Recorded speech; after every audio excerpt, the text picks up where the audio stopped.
Hello everyone, मेरा नाम है तरुण। आप देख रहे हैं पाठशाला ऋषिकेश। कैसे हैं आप सब लोग? होप करता हूँ आप सब ठीक होंगे। अगर आप चैनल पे नए हैं तो चैनल को सब्सक्राइब कीजिए और बेल आइकन जरूर दबाइए ताकि हमारी हर वीडियो की नोटिफिकेशन आप तक पहुंचती रहे। आज हम करने जा रहे हैं हिंदी का एक और चैप्टर जो है संधि। तो चलिए शुरू करते हैं। देखिए, सबसे पहले संधि की परिभाषा क्या होती है। दो वर्णों के परस्पर संयोग से उत्पन्न होने वाला विकार परिवर्तन को संधि कहते हैं। मतलब जब दो वर्ण मिलते हैं तो क्या होता है, उससे जो विकार, उससे जो चेंज पैदा होता है उसे संधि कहते हैं। संधि में वर्णों का मेल होता है जबकि समास में शब्द पदों का मेल होता है। ठीक है ना। जो संधि होती है, संधि में दो वर्णों का मेल होता है, लेकिन अगर हम समास की बात करें तो उसमें दो पदों का मेल होता है या दो शब्दों का मेल होता है।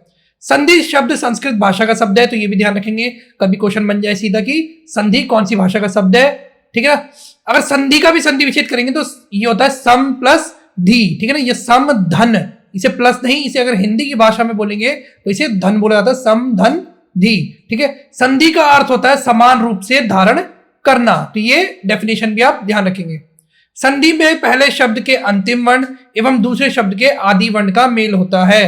ठीक है ना। पहले शब्द के अंतिम और दूसरे शब्द के आदि वर्ण का मेल होता है, उसे कहते हैं हम संधि। ठीक है ना। अभी हम एग्जाम्पल करेंगे, उनमें आपको चीजें अच्छे से समझ में आती रहेंगी।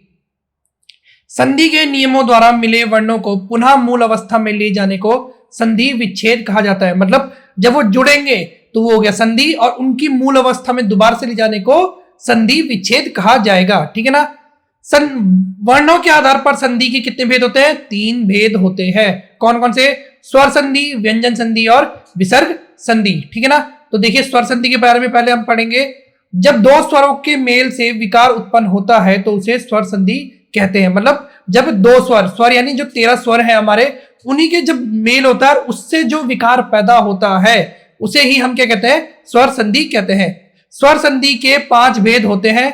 कौन कौन से होते हैं वो हम आगे पढ़ेंगे। तो चलिए देखते हैं पहला भेद। तो सबसे पहला भेद आता है कौन सा? दीर्घ संधि। दीर्घ मतलब क्या होता है? बड़ा।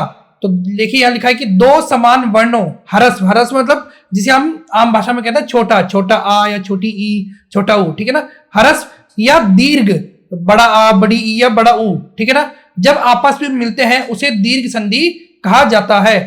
अथवा जब हरस्व या दीर्घ या फिर आ ई ऊ के बाद क्रमशः हरस्व या दीर्घ आ ई और ऊ आए, मतलब आ के बाद आ, ई के बाद ई, ऊ के बाद ऊ आए, तो दोनों मिलकर दीर्घ यानी आ और आ में फर्क होता है। अगर आप उच्चारण में देखें, आपने वर्णमाला का अगर चैप्टर देखा होगा तो आपको ये चीजें समझ आ रही होगी। तो क्या बन जाता है? आ, फिर ई और ऊ। ठीक है ना। यानी दीर्घ स्वर, बड़ा स्वर बन जाता है जब आ का मेल आ से, ई का मेल ई से और ऊ का मेल ऊ से होता है। जैसे देखिए एग्जांपल है आपके पास, वीर प्लस अंगना, तो ये हुआ वीरांगना। अब यहां से देखिए आपको यहां क्या मिला? अ, और यहां से क्या आया? दूसरा अ, और आ और आ जो जुड़े तो ये बन गया क्या? आ। ये जो मात्रा लगी हमने, जैसे हम यहां पे करके दिखाता हूं आपको। तो यहां से वीर, वीर का निकला आ, और आंगना का निकला, मतलब अंगना का निकला क्या? आ। ये दोनों जुड़े और ये बन गया वीर। और आ की मात्रा का हम, मतलब आ को हम मात्रा की तरह यूज करेंगे, और ग जो ये बचा होता, ग और ना और अंक की बिंदी, तो क्या आ गया? वीरांग ना। ठीक है ना। देखिए इस पर आपके पास बहुत सारे उदाहरण है। धन प्लस अर्थी, तो ना और अ का मेल। आपको मैंने अगर वर्णमाला पढ़ी होगी तो आपको ध्यान होगा कि ना प्लस ये इस तरीके से, जब पूरा ना कैसे बनता है? स्वरों के उच्चारण से। तो इसमें कहीं ना कहीं क्या छिपा है? अ छिपा है। ठीक है ना। तो न में क्या छिपा है? अ, और यहां पे भी क्या है? अ, और अ का मेल हुआ और ये बन गया आ, तो धनार्थी। मत, मत में भी क्या छुपा है? अ, और अनुसार में भी अ, तो अ और आ मिले क्या बना? आ। और आ का जो ये है, ये प्रयोग होता है मात्रा के रूप में, यानी यहां मात्रा आ, मतानुसार। ठीक है। अब देखिए, अभी तो हमने अ और आ को जोड़ा, अब आ और आ को भी जोड़ के आ ही बनेगा। जैसे विद्या, तो यहां पे भी क्या है? आ है, और आले, आले में भी आ है, और आ मिले तो ये बना विद्यालय। देखिए जैसे विद्यालय था तो देखिए वी और द अंतिम वर्ण आया। ठीक है ना। अंतिम वर्ण का क्या हो गया? या तो रहा, और आ और आ मिले वो बन गया आ, और ये बचा क्या? लय। यहाँ पे क्या बचा? लय। तो लय भी हमने ऐसे ही जोड़ा और ये बन गया विद्यालय। ठीक है ना। यहाँ देखिए वार्तालाप, वार्तालाप है तो वार्तालाप में क्या हुआ? वा को हमने वैसे ही रखा, ता, ठीक है ना, ता को भी हमने वैसे ही रखा, रा उसके ऊपर मात्रा थी, और आ मिलके बने बड़ा आ यानी आ, और लाप, तो ये बन गया वार्तालाप, इस तरीके से, ठीक है। अब आता है महात्मा, तो महात्मा में क्या है, महा, ठीक है, आ और ये वाला आ दोनों मिलके बने आ, ठीक है, महा, फिर और आदता और मा वैसे ही रहा, तो वो बना महात्मा, ठीक है ना। अब देखिए ई प्लस ई और ई प्लस ई का, जैसे हमने आ और आ का करा, तो ई और ई में क्या हुआ, अति प्लस ई अति बन गया, यानी ये दीर्घ हो गया। कपि प्लस इंद्र यानी कपींद्र हो गया, ठीक है ना। मुनि प्लस इंद्र मुनीन्द्र हुआ, यानी यहां पे जो ई और ये जो ई थी ये मिलके क्या बनी, बड़ी ई बनी, ठीक है ना। जैसे कपि में ही देख लीजिए आप, कपि, ठीक है, यहां से निकला क्या, ई, फिर इंद्र, ठीक है, यहां से भी क्या निकला, ई, और ये बना क्या, बड़ी ई, और बड़ी ई को हम करते हैं मात्रा के रूप में प्रयोग, तो का तो वैसे ही रहा, पा भी वैसे ही रहा, और अब क्या आ गई, बड़ी मात्रा, और जो न और द्र था, तो ये बन गया कपींद्र, ठीक है। आपको एक चीज जाननी कि जब भी हम किसी का संधि विच्छेद करते हैं, किसी भी चीज का संधि विच्छेद करते हैं, तो दोनों ही शब्दों का अपना अलग अलग मतलब होता है, ठीक है ना। कपि का भी अलग मतलब होगा, जैसे कपि है तो कपि का मतलब होता है क्या, बंदर, और इंद्र का मतलब होता है राजा। कपींद्र, कपींद्र यूज होता है जो सुग्रीव थे, बाली के भाई सुग्रीव थे, उनके लिए इस्तेमाल होता है कपींद्र शब्द। अगर देखिए ई और ई का ई बन जाना, जैसे रजनी धन ईश, तो ये बना रजनीश, यानी ई और ई भी मिलके ई ही बने, और ही और ई मिलके भी ई बने, ठीक है। यहां पे भी ई बना और ई मिला, क्या बना, ई, ठीक है। तो मतलब जब भी ई और ई, चाहे वो छोटी हो बड़ी हो, बड़ी दोनों छोटी हो दोनों ही बड़ी हो, उसका जो उदाहरण मतलब उसका जो रिजल्ट होगा वो बड़ी ई ही होगा, ठीक है। अब देखिए ऊ के संदर्भ में देखेंगे तो ऊ और ऊ मिलके बना ऊ, ठीक है ना, और यहां पे ऊ और ऊ मिलके बना ऊ, जैसे लघु उत्तर, ठीक है, गुरु उपदेश, ठीक है, वधु प्लस उत्सव वधुत्सव, भू प्लस उद्धार भूद्धार, इस तरीके से करना है आपको, ठीक है। चलिए देखते हैं अगला, ये देखिए अगला, अगली आगे कौन सी, गुण संधि, ठीक है ना। यदि आ और आ के बाद ई या ई, ऊ या ऊ और री आए तो दोनों के मिलने से क्रमशः ए, ओ और अर हो जाता है, अर्थात आ ए ओ वर्णों को गुण वर्ण कहा जाता है। इस लाइन को याद कर लीजिए कि आ ए और ओ को क्या बोला जाता है, गुण वर्ण बोला जाता है। तो देखिए हमने अभी आ और आ का, ई और ई का, ऊ और ऊ का मेल उनके ही उससे स्वर से करवाया। अब हम इनको थोड़ा सा चेंज करते हुए चलेंगे, थोड़ा बदलाव लाएंगे। अब हम आ और आ का मेल किससे कराएंगे, ई ई, ऊ ऊ और री से मेल करवाएंगे, ठीक है। जैसे हमने देखा कि आ और ई क्या मिलके बनेगा, क्या, ए है, आ और ई ए, आ और ई ए, और आ और ऊ मिलके बनेगा ओ, ठीक है। जैसे उप प्लस इंद्र उपेंद्र, तो पा में जो अ था, उपेंद्र के पा में जो अ था और इंद्र, ठीक है, ये बना क्या, ए, और ए को हम इस्तेमाल करते हैं कैसे, एक मात्रा के रूप में, तो ये एक मात्रा हमने यहां लगाई और ये बन गया उपेंद्र। उसी तरीके से सुर प्लस इंद्र, तो रा में जो मात्रा थी, रा में से हमने निकाला क्या, आ, और यहां से निकाला हमने ई और बनाया उसे ए, और ये बन गया सुरेंद्र। मतलब अंतिम वर्ण, जिस हिसाब से हमने डेफिनेशन में पढ़ा कि अंतिम वर्ण और आदि वर्ण का मेल होगा और एक नया वर्ण या नया विकार उत्पन्न होगा, उसे हम संधि कहेंगे। यहां पर भी आप देख सकते हैं कि अ प्लस ई, तो ये बना ए नरेश, ठीक है ना। गण प्लस ई, तो ये बना गणेश। परम प्लस ई, मतलब अ प्लस ई, तो ये बना परमेश्वर। मतलब देखिए आप कि परम, तो इसमें से हमने निकाला आ, और ईश्वर, ईश्वर में से हमने निकाला ई, और ये बना क्या, ए, और ए को हम करेंगे मात्रा के रूप में प्रयोग, तो पर तो ऐसे ही रहा, पर वैसे ही रहा, मां भी वैसा ही रहा, और उसमें एक ही मात्रा लगी, और श्वर, तो ये बन गया परमेश्वर। वैसे यहां पर आ प्लस ई का ए बना, ऐसे ही रहेगा। अब देखिए आ का मेल हुआ ऊ से, तो ये बना ओ, जैसे पर धन उपकार, तो पर धन उपकार लिखा गया है, ठीक है। तो रा में से हमने निकाला क्या, अ, और उपकार में से हमने निकाला ऊ, और ये बना क्या, ओ, और ओ की हम कैसे इस्तेमाल करते हैं, एक मात्रा के रूप में, तो पर वैसे ही रहा, ओ की हमने मात्रा लगाई और पकार, ठीक है ना, पकार वैसे ही हमने लगा दी तो परोपकार शब्द बनेगा। महेश में भी हमने उसी तरीके से इस्तेमाल किया। महेश यहां का एग्जाम्पल नहीं होगा, महेश एग्जाम्पल होगा आ प्लस ई का, ठीक है ना। अगला देखिए, आ प्लस ऊ के मेल से क्या बना, ओ, ठीक है ना। जैसे नव प्लस उड़ा, नवोड़ा, नवोड़ा का मतलब होता है अविवाहित कन्या, ठीक है। समुद्र, तो समुद्र यहां से निकला हमने क्या, आ, और यहां से निकला ऊ, और ये बना ओ, तो ये बन गया समुद्रोर्मी। आ प्लस ऊ के मेल से ओ बना, जैसे महा प्लस उत्सव, तो ये बना महोत्सव। आ निकाला और ऊ, दोनों को छाटा हमने और इसको हमने क्या बनाया, ओ, तो वो क्या बना, महा, और ओ को हमने इस्तेमाल करा और क्या बना, सव, ठीक है ना, तो वो बन गया महोत्सव, ठीक है ना। वैसे ये बना क्या, महोदी। आप धन ऊ के मेल से ओ बना, और आ और री के मेल से बना अर, जैसे राज धन ऋषि, ठीक है। तो जा में से हमने क्या निकाला, अ, ठीक है, और री से निकाला हमने र, ठीक है, री से निकाला हमने र, री, या फिर आप इसे री भी कर सकते हैं, और ये बन गया क्या, अर, और ये अर यहां पे इस्तेमाल हुआ राजर्षि के रूप में। अब देखिए अगला आता है वृद्धि संधि। वृद्धि मतलब क्या होता है, बढ़ना। तो सीधा सीधा है कि जहां पर बढ़ी हुई मात्रा, या बड़ी मात्रा जिसे हम कहते हैं कि बड़ी ई की मात्रा, बड़े ऊ की मात्रा, ठीक है, तो वैसे ही लगेगा। जैसे देखो यहां परिभाषा देखेंगे, जब ह्रस्व या दीर्घ आ के बाद ए या ए अथवा ओ या ओ आए, आ के बाद ए या ए, ओ या ओ आए, तो दोनों के परस्पर मेल से क्रमशः ए या ए का ए, ओ या ओ का ओ हो जाता है, ठीक है। और ओ मतलब दीर्घ बन जाएंगे और ए भी दीर्घ बन जाएंगे। अब देखिए उदाहरण है, आ प्लस ए का ए बनना, ठीक है। जैसे वित्त प्लस एषणा, तो यहां पे अ निकला और ए निकला, और ये बन गया क्या, ए, ठीक है, ए निकला और ए बन गया। तो वाह तो वैसे ही रहा, ता भी वैसे ही रहा, और ए की मात्रा लगी और क्षणा भी वैसा ही रहा, तो ये बन गया वितेषणा, ठीक है। इस चीज को ध्यान रखेंगे। धन प्लस ऐश्वर्य, धन ऐश्वर्य, धन प्लस ऐश्वर्य दो बार आ गया, ठीक है ना। लोक प्लस एषणा, लोकेशणा।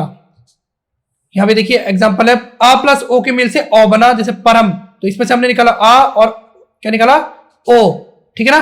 परम धन ओजस्वी, और ये बन गया क्या, परम वैसे ही रहा, ओ की मात्रा और जस्वी भी वैसा ही रहा, और ये बन गया परम ओजस्वी। मतलब आपको देखना है, अगर ये आता है कि दीर्घ संधि आपको निकालनी है, तो जहां पर बड़ी मात्रा है वहां पर बहुत चांसेस बनते हैं कि वो दीर्घ संधि ही होगी, ठीक है। अगर देखिए मतलब ए और ओ की मात्रा होगी तो क्या होगी, दीर्घ संधि ही होगी।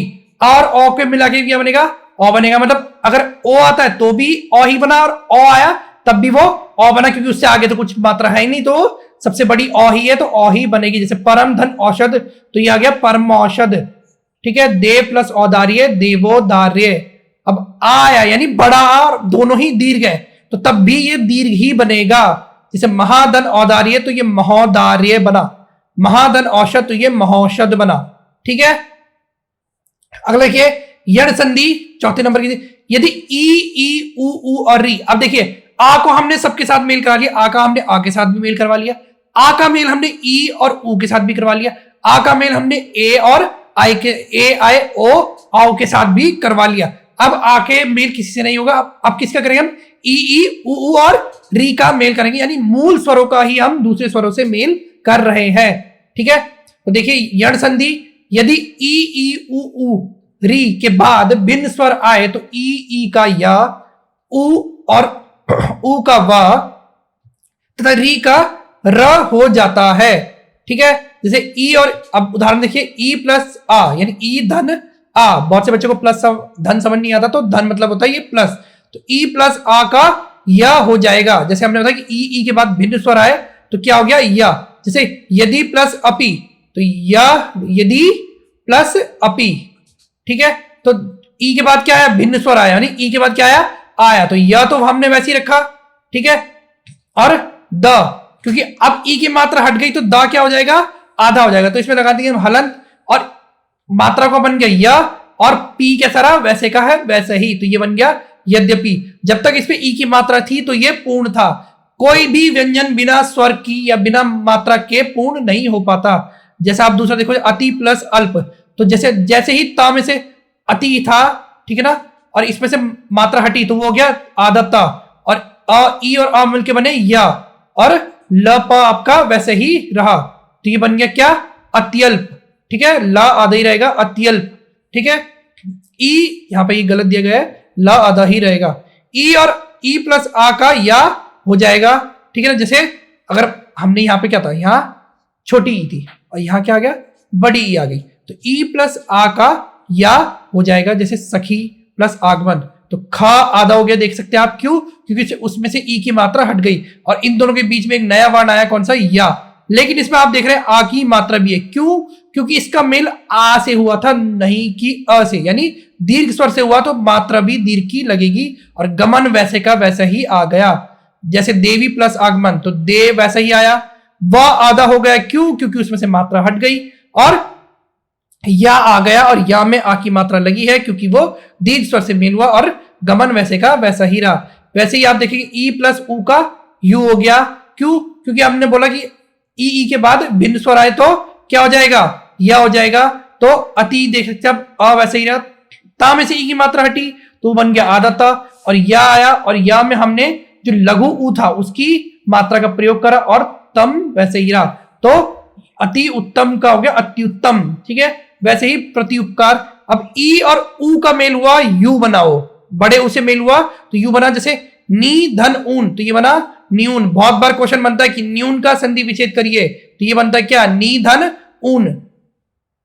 ई से या के अन्य उदाहरण देखिए कुछ कैसे, जैसे सखी प्लस ऐश्वर्य, तो ये बन गया संख्या ऐश्वर्य, सा वैसे का वैसा ही रहा, खा का हो गया आधा, क्यों, क्योंकि उसमें से मात्रा हट गई, और या का यहां पे लग गई ए की मात्रा, और शवर्य वैसे का वैसा ही रहा। प्रति प्लस एक, तो ये बन गया प्रत्येक, देवी प्लस ऐश्वर्य देवेश्वर्य, अधि प्लस एषणा अधिएषणा।